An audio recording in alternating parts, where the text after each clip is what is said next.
안녕하세요. 저는 물백 소금 일의 기적이란 책의 저자 문용권입니다. 대개 흔하면 소중히 여기지 않습니다. 그러나 생명은 그 흔한 것에 의존합니다. 햇빛, 공기, 물이 그것입니다. 오늘의 주제는 물 한 잔의 기적, 건강을 디자인하는 수분의 힘에 관하여 말씀드리겠습니다. 사막은 지구에서 가장 뜨거운 곳이죠. 그 중에서도 칠레의 아타카마 사막은 지구에서 가장 건조한 곳으로 유명합니다. 그런데 2015년 3월 놀라운 일이 벌어졌습니다. 슈퍼 엘니뇨 현상으로 12시간 동안 폭우가 쏟아졌습니다. 비가 내린 후 황량했던 사막에서 생명의 기작이 시작되었습니다. 푸른 풀이 돋고 형형색색의 꽃들이 피어나며 새와 곤충들이 몰려들었죠. 하지만 다시 비가 내리지 않자 아타카마 사막은 다시 세상에서 가장 황량한 땅으로 되돌아갔습니다. 이 이야기가 우리 몸과 무슨 관련이 있을까요? 사실 이런 건조함이 우리 몸 안에서 일상적으로, 보편적으로, 습관적으로 일어나고 있습니다. 탈수는 마치 사막처럼 우리 몸을 메마르게 하고 삶을 삭막하게 만듭니다. 피곤하고 지치고 힘없게 만듭니다. 이 모든 게 몸속 수분이 부족하면 일어날 수 있는 일입니다. 하지만 좋은 소식이 있습니다. 몸에 충분한 물을 공급해주면 사막이 꽃을 피우듯 우리의 몸도 활력 넘치는 상태로 되돌아갈 수 있습니다. 물을 충분히 마시는 것만으로도 삶이 더 생기 있고 활력 있게 바뀔 수 있습니다. 매일의 작은 습관이 우리 몸을 촉촉하게 그리고 더 건강하게 만들죠. 자, 오늘 물 한 잔 어떠신가요? 그 한 잔이 사막에 내린 비처럼 우리의 몸에 생명을 불어넣을지도 모릅니다. 얼음, 물, 수증기, 이 세 가지는 모두 같은 물입니다. 물은 신기하게도 고체, 액체, 기체로 자유롭게 변하며 어떤 조건에서는 이 세 가지 상태가 동시에 존재할 수 있습니다. 이를 삼중점이라고 하죠. 약 0.01도씨와 611.657 파스칼의 온도와 압력에서 물은 얼음이면서 물이고 동시에 수증기로 존재합니다. 이건 마치 한 사람이 부모에겐 자식, 아들과 딸에겐 부모, 아내에겐 든든한 남편으로 존재하는 것과 같습니다. 물은 상황에 따라 다양한 역할을 하며 우리 몸에서도 체온 조절과 세포 기능, 대사 반응에 꼭 필요합니다. 물은 마법같이 체온을 조절하는 능력이 있습니다. 우리 몸은 항상 36.5도에서 37도 정도를 유지해야 합니다. 그래야 에너지가 생기고 몸이 활력을 잃지 않죠. 물은 주로 액체 상태로 몸을 순환하지만 더운 날 운동을 하거나 열이 나면 수증기로 증발해 체온을 낮춰줍니다.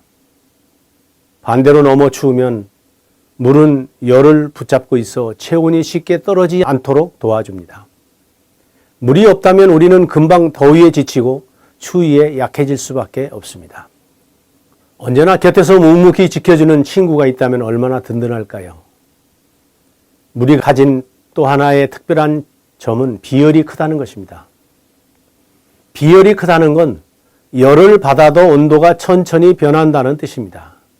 사막을 떠올려 보십시오. 낮에는 타는 듯 덥고 밤엔 얼어붙을 만큼 춥습니다. 왜 그럴까요? 사막에는 물을 머금은 흙이나 바다나 호수가 없기 때문입니다.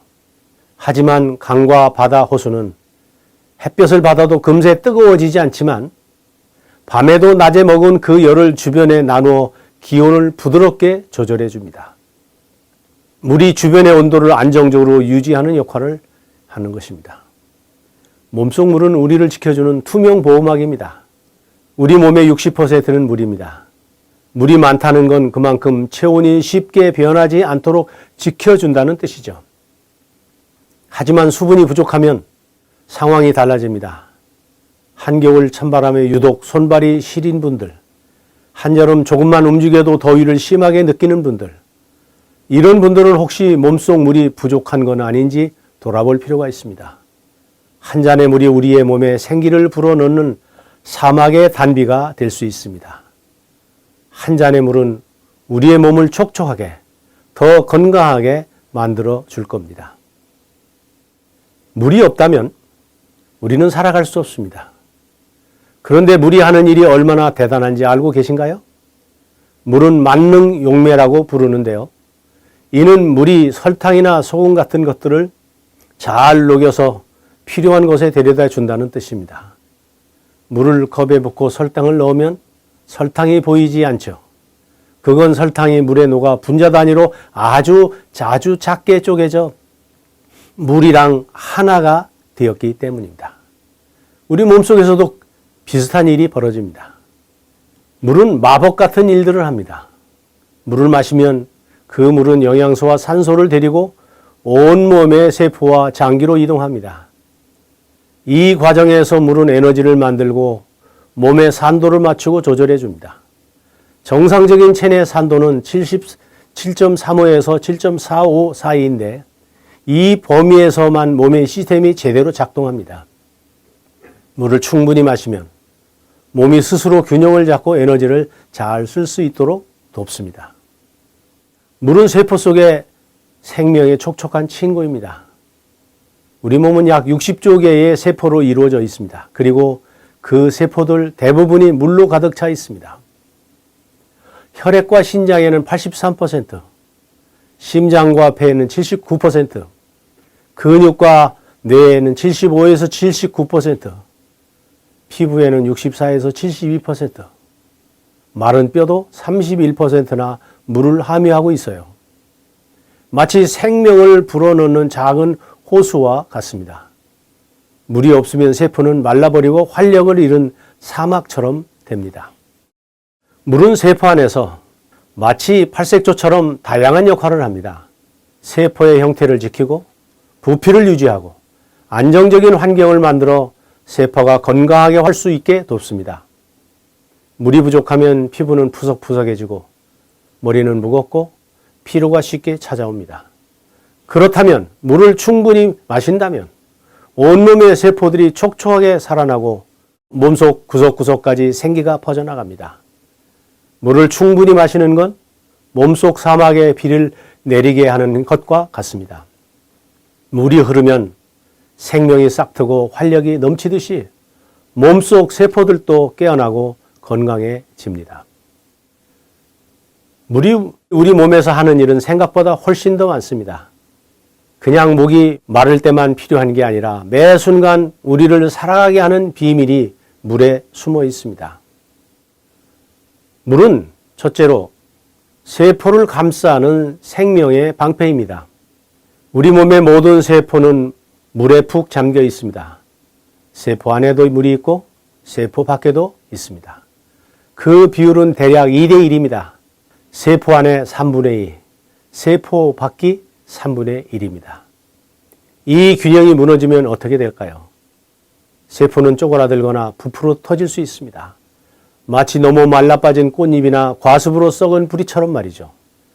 하지만 물을 충분히 마시면 세포들은 적당한 크기로 탱탱하게 살아납니다. 바로 물이 세포를 감싸는 보호막이 되어주는 것이기 때문이죠. 물이 바로 세포를 감싸는 보호막이 되어주는 거죠. 두 번째로 물은 영양과 산소를 실어 나르는 택배입니다. 물을 마시면 그 물은 단순히 목을 적시는 게 아닙니다. 물이 혈액이 되어 영양과 산소를 싣고 온몸을 돌아다니죠. 우리 몸 구석구석 세포에게 이것을 먹어 숨 좀 쉬어 하고 필요한 것들을 전해줍니다. 그리고 세포가 일을 마치고 남긴 노폐물과 이산화탄소를 그 물이 다시 해수해서 몸 밖으로 배출합니다. 물이 없다면 이 노폐물은 그대로 쌓여 몸을 지치게 할 것입니다. 물은 세 번째로 몸을 식혀주는 에어컨입니다. 더운 날 땀을 흘릴 때 그 땀이 우리 몸을 식히는 물의 힘입니다. 물을 충분히 마시면 땀이 나면서 몸의 열이 빠져나가고 체온이 안정됩니다. 하지만 물이 부족하면 체온이 오르면서 열사병이나 피로감이 밀려올 수 있습니다. 땀은 몸이 내보내는 신호입니다. 물을 채워줘. 그래야 내가 널 지킬 수 있다고 이렇게 말합니다. 네 번째로 물은 독소를 몰아내는 해독제입니다. 신장은 몸속의 정수기입니다. 피 속의 독소와 노폐물을 걸러내고 소변으로 배출하죠. 그런데 신장도 물 없이는 제대로 일을 할 수 없습니다. 물을 충분히 마시면 신장은 정상적으로 활동하여 독소를 빠르게 배출합니다. 하지만 물이 부족하면 신장은 더 많은 수고를 해야 합니다. 쉽게 지칩니다. 물을 마시는 건 신장에 휴식을 주고 우리 몸을 깨끗하게 만드는 가장 쉬운 방법입니다. 다섯 번째로 물은 소화를 돕는 윤활제입니다. 물을 마시면 위와 장에서도 활약합니다. 음식이 위로 들어오면 물은 소화액과 섞여 음식물을 부드럽게 만들죠. 그리고 장에서는 영양소를 잘 흡수할 수 있도록 돕습니다. 물이 부족하면 소화불량, 변비가 찾아옵니다. 물이 음식이 잘 넘어가도록 윤활유 역할을 해주는 겁니다. 물을 마시는 건 생명을 돌보는 것입니다. 물이 없다면 몸은 마치 사막처럼 메말라갑니다. 하지만 물이 충분하면 몸속에서는 숲이 자라고 강이 흐르듯 에너지와 활력이 넘칩니다. 오늘 물 한 잔 마셔보실까요? 그 한 잔이 우리의 세포 하나하나를 깨우고 건강하게 만들어줄 겁니다. 예로부터 좋은 지도자는 산과 물을 다스리는 일을 무엇보다 중요하게 여겼습니다. 산에 나무를 잘 심고 가꾸면 비가 내려도 물이 빠르게 흘러내리지 않고 땅속에 머물렀다가 필요할 때 천천히 흘러나와 강을 채우죠. 이렇게 산을 잘 관리하는 것이 물을 다스리는 첫걸음이었습니다. 그런데 이 이야기가 우리의 몸과 건강에도 그대로 적용됩니다. 우리 몸에서 산과 물의 역할을 하는 것이 바로 체수분입니다. 물은 우리의 몸의 60%를 차지하며 건강을 유지하는 핵심 요소입니다. 체수분은 몸을 지키는 숨은 보물입니다. 우리 몸속의 물, 즉 체수분은 단순히 목마를 때 마시는 물과는 차원이 다릅니다. 세포 속, 혈액, 장기, 근육 등 온몸 구석구석에 퍼져 생명활동을 돕는 보이지 않는 보물 같은 존재들입니다. 아기들이 수분이 많아서 통통하고 탱탱하지만 나이가 들수록 수분이 줄어들어 피부가 건조하고 탄력이 떨어집니다. 마치 산에 나무가 줄어들면 물길이 사라지는 것과 같습니다. 왜 남성과 여성의 체수분은 다를까요? 재미있는 사실이 있습니다. 여성은 남성보다 체수분 비율이 낮습니다. 남성의 체수분 비율은 약 60%인데 여성은 52에서 55% 정도입니다. 이유는 바로 지방 조직 때문입니다. 지방에는 수분이 20%밖에 없지만 근육에는 70에서 75%나 됩니다. 여성은 남성보다 지방이 많고 근육량이 적어 체수분이 상대적으로 낮습니다. 이 말은 곧 여성들이 탈수에 더 취약하다는 의미이기도 합니다. 체지방이 많으면 수분이 부족합니까? 예, 체지방이 많이 나가는 분은 나는 물이 많을 거야 라고 생각할 수 있지만 사실은 그렇지 않을 수 있습니다.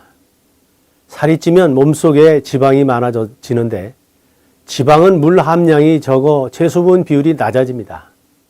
지방이 많은 사람은 물이 있어도 체중 대비 수분 비율이 낮고 근육이 많은 사람은 체수분 비율이 훨씬 높습니다. 결국 물만 마시는 것으로는 부족합니다. 근육을 유지하고 수분 섭취를 꾸준히 해야 몸속 물길이 막히지 않습니다. 물을 마시는 것만큼 근육량이 중요합니다. 나무가 있는 산이 물을 머금듯 근육이 많은 몸이 물을 잘 머금습니다. 근육이 많으면 체수분이 높아 건강하고 활기차고 근육량이 적고 지방이 많으면 쉽게 피곤하고 몸이 무겁습니다. 물 한 잔과 함께 가벼운 운동으로 근육을 늘리는 습관을 들이는 것이 몸의 물기를 지키는 치산과 같습니다. 물이 흐르는 건강한 몸을 만드는 시작은 작은 습관입니다. 물을 마시는 건 건강의 기본입니다. 하지만 물을 잘 머금은 몸이 되려면 근육을 키우고 유지하는 노력이 필요합니다. 물과 운동, 이 두 가지 함께 할 때 우리 몸은 마치 비옥한 땅을 품은 산처럼 수분을 가득 머금은 건강한 상태를 유지할 수 있습니다. 오늘 물 한 잔 그리고 가벼운 스트레칭으로 몸속의 물기를 열어보는 것이 어떨까요? 물이 부족하면 몸은 마치 서서히 마르는 나무와 같습니다. 겉으로 보기엔 멀쩡해 보여도 속에서는 갈라지고 입이 시들어가는 중이죠. 우리 몸에서 물이 부족해지는 순간도 이와 비슷합니다. 혈액은 몸에 흐르는 생명의 강입니다. 혈액도 사실은 물의 일부입니다.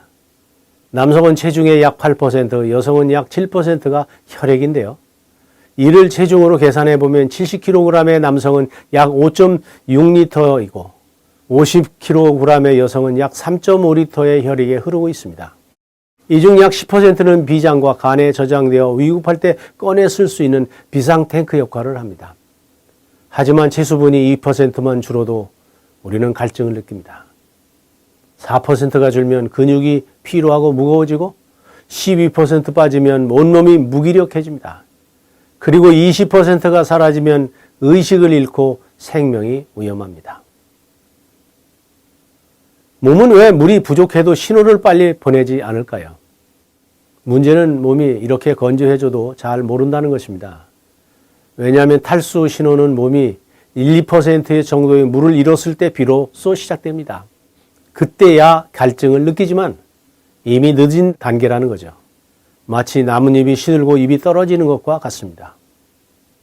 몸속 물 부족을 왜 잘 느끼지 못할까요? 그 이유는 몸이 물이 빠져나가는 걸 나름대로 버티기 때문입니다. 세포에 물을 끌어다가 씁니다. 세포 밖에 물이 줄면 몸은 세포 안에서 물을 끌어다 쓰죠.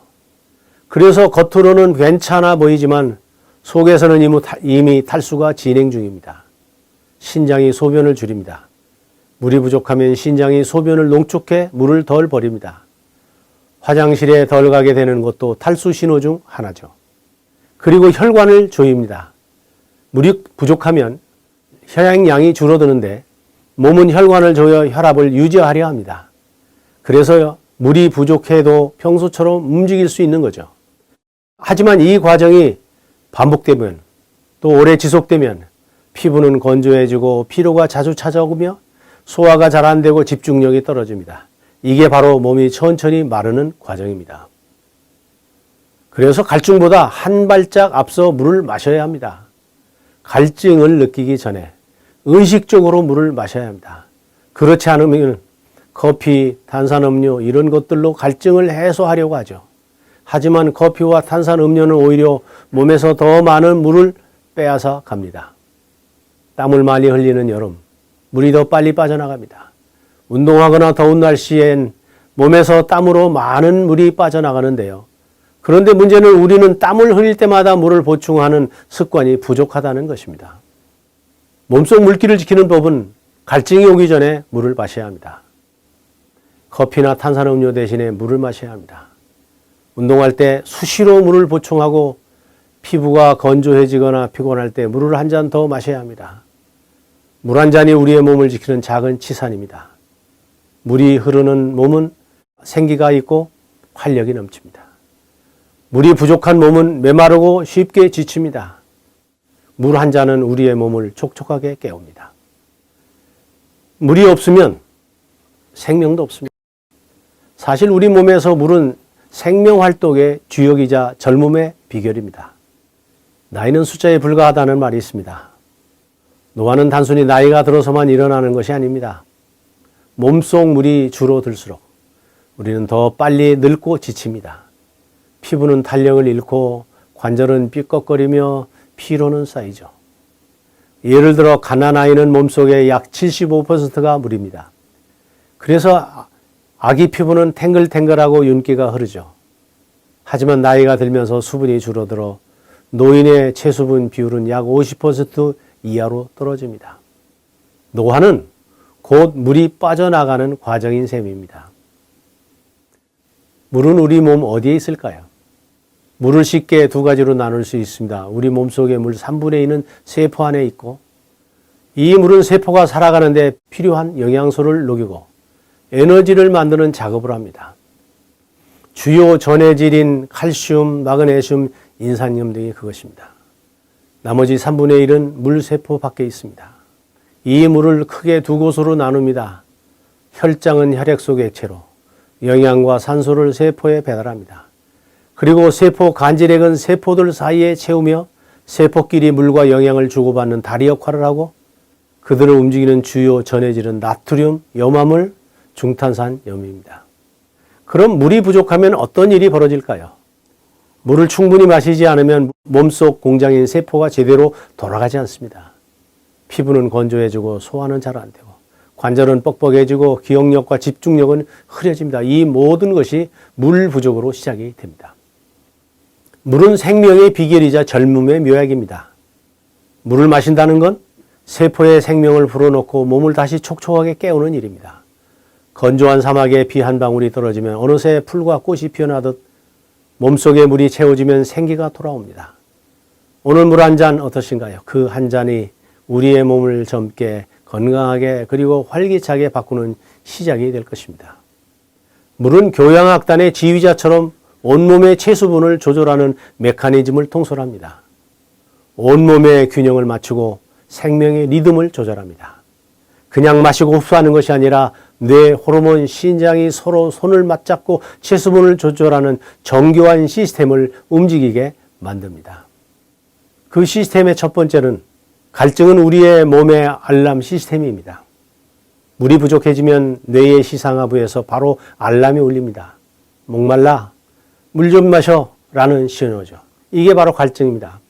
마치 차에 기름이 떨어졌을 때 켜지는 주유 경고등과 같습니다. 물이 부족하다는 걸 알아차리는 첫 번째 방어선이죠. 두 번째는 호르몬은 물을 아껴 쓰는 비상장치입니다. 가끔 물을 마실 수 없는 상황이 있습니다. 그럴 때 뇌하수체에서 항이뇨 호르몬을 분비합니다. 이 호르몬은 신장에 명을 내려 물이 부족하니 최대한 덜 내보내라고 합니다. 그래서 소변이 진하고 진한 색깔이 되죠. 물을 아껴 쓰는 신호입니다. 반대로 물이 충분하면 항이뇨 호르몬 분비가 줄어들어 맑고 투명한 소변이 나오며 불필요한 수분을 배출하게 됩니다. 세 번째로 신장은 물의 문지기입니다. 신장은 몸속에서 수질을 관리하는 정수기입니다. 필요 없는 노폐물과 물을 걸러내 소변으로 만듭니다. 하지만 물이 부족하면 신장은 물을 더 많이 흡수하고 소변을 통해 최소한의 수분만 배출합니다. 물이 충분하면 맑은 소변을, 물이 부족하면 진한 소변을 내보냅니다. 이렇게 신장이 물의 흐름을 조절합니다. 네 번째로 전해질은 물길을 안내하는 내비게이션입니다. 물이 우리 몸을 잘 돌아다니려면 나트륨, 칼륨과 같은 전해질이 필요합니다. 이들은 마치 물길을 따라 물이 잘 흐르도록 인도하는 가이드입니다. 나트륨은 물을 세포 밖으로 끌어당기고 칼륨은 물을 세포 안으로 밀어 넣습니다. 이 균형이 깨져 나트륨이 너무 많으면 몸이 붓고 칼륨이 부족하면 근육경련이 생깁니다. 물이 잘 흐르도록 돕는 숨은 조력자들이 바로 전해질입니다. 다섯 번째로 체온 조절은 몸의 에어컨 시스템입니다. 운동하거나 더운 날씨에는 몸이 뜨거워지면 땀을 흘려서 체온을 낮춥니다. 이 과정에서 수분이 빠져나가게 되는데요. 물을 보충하지 않으면 탈수로 이어지고 몸은 점점 더 지치게 됩니다. 땀을 많이 흘릴 때 수시로 물을 마셔야 하는 것이 바로 이런 이유입니다. 체수분 조절은 체온을 유지하는 에어컨 같은 역할을 합니다. 우리의 몸의 숨은 노력이 우리도 모르는 사이에 24시간 쉼 없이 이루어집니다. 물이 부족해도 몸은 스스로 균형을 잡고 물을 아끼고 지키며 생명을 이어갑니다. 하지만 너무 오래 갈증을 무시하고 물을 마시지 않으면 몸이 더 이상 버티지 못하고 탈수와 피로가 찾아옵니다. 오늘 물 한 잔을 몸에 선물하십시오. 물을 마시는 것은 몸속 지휘자가 연주할 수 있도록 악기를 조율하는 것입니다. 갈증을 느끼기 전에 물 한 잔을 먼저 챙기는 작은 습관이 몸을 더 건강하게 하고 활기차게 만들 수 있습니다. 지금 우리의 몸에 필요한 한 잔의 물, 그게 바로 생명의 리듬을 깨우는 열쇠입니다. 이상으로 물 한 잔의 기적, 건강을 디자인하는 수분에 힘이 미치는 영향을 살폈습니다. 그리고 다음 시간에는 잃어버린 물 되찾는 건강, 체수분 손실과 회복법에 대하여 말씀드리겠습니다. 감사합니다.